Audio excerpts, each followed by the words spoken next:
Thank you, Brother President. We indeed were once young. Younger, at least.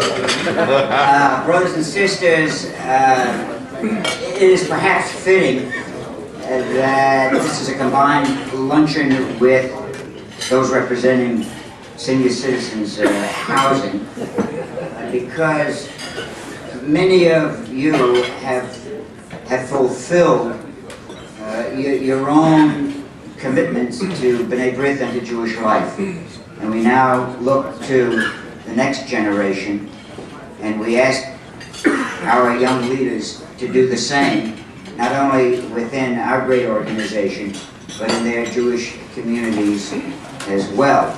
For us, it is a moral imperative. Let me talk to you just for a moment about the genesis of the Young Leadership Program.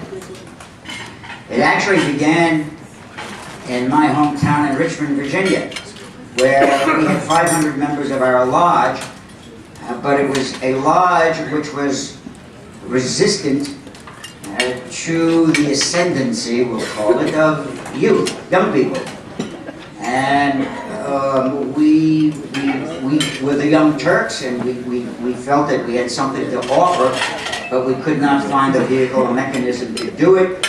And I did not want to form a breakaway lodge. I wanted to create a lodge within a lodge, and thus it resulted in the B'nai B'rith Action Group called Baer, a lodge within a lodge, and I developed a 23-page syllabus, which after a short period of time was widely distributed around the United States. Someone is singing my praises. In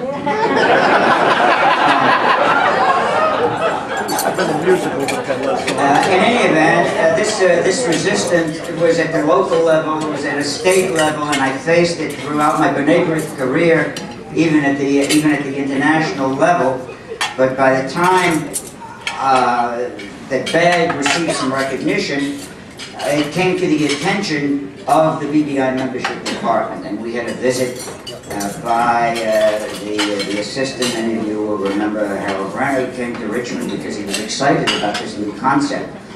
And we talked about it, and then we presented it. I presented it at a meeting with William Wexler, our international president at the time. This is now around 1970-ish, something like that, in Washington, D.C., and he listened. Those of you who may remember President Wexler, tall man, pipe, he smoked a pipe, he rocked in a chair, made my presentation. He said nothing. I was intimidated. This is the president of B'nai B'rith. I found out later that he was impressed, although at the time he didn't know. Well, he went out of office, and the next president was David Blumberg. And I had difficulty prevailing upon President Blumberg to create a young leadership movement within B'nai B'rith. Finally he succumbed, and we did create a young leadership group, and it was formed actually in '72 at the international level. I was an interim kind of a chair, and in 1973 officially appointed as the chair by David Blumberg, and we became part of the National Leadership Cabinet. The only member in the audience today who was a core member of the founding group and who has also risen in the ranks is our Chief Justice Billy Perez. Billy, where are you?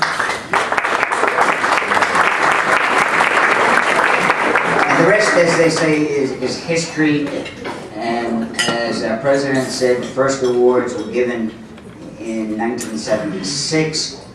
So those of you young leaders who I see today and from whom we expect so much, I congratulate you, I commend you, and I hope that you will continue your careers in B'nai B'rith. You have much to offer. We now, in this generation, recognize clearly what you have to offer, and it is not based on mere years of service, the quality of your skills and your commitment.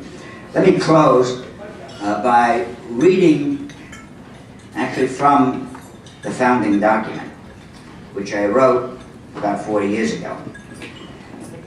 And I concluded that document as follows. I said, more than any other organization, B'nai B'rith affords an opportunity in one's lifetime to make a real contribution to Jewry. Committed to the preservation of the Jewish tradition, B'nai B'rith exemplifies the noblest aspirations of man and the highest ideals of Judaism. In its unswerving commitment to the Jewish ethic of service to humanity, B'nai B'rith stands alone in the totality of its programs and activity. We are the custodians of the B'nai B'rith ideals, of its hopes and aspirations, of the purpose and mission which makes an order out of a mere aggregation of dues-paying members. It is for us to hone the present so that we may pass something of value to those in whom we will entrust our future generations. We hold the present in trust for them, and we must be faithful to this trust by word and deed.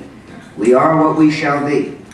Ours, then, is to build a lifeline, and if we shall succeed for B'nai B'rith, we shall succeed also for all of Jewry. We, our children and grandchildren, and our children yet unborn, all have a vested interest in the work of B'nai B'rith. And now let us build a bridge together. And indeed, let us build a bridge together. Thank you very much.